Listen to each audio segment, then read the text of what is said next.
Do you have anything you want to say to WWC? For me, after coming to the campus, WWC is the best part I have seen because it is so showing us the grassroots level of women empowerment, the thing that we really want to see in our society. How has learning cycling impacted your daily transportation choices? My daily transportation choices had a huge shift from paying e-rickshaw bills to now paying Radhika bills. I am having fun.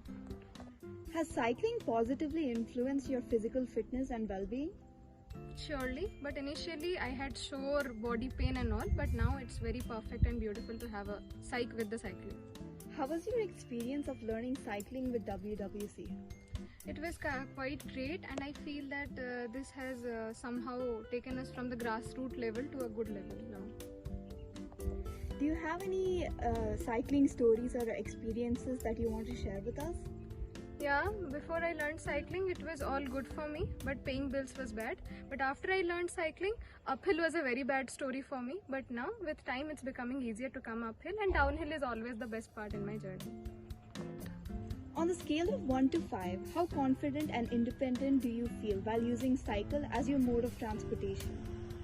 I feel quite independent while using my cycle, but I would rate it as a 4, as I'm having a bit of less confidence while going for turns and all, as I had a very bad history of cycling. Okay.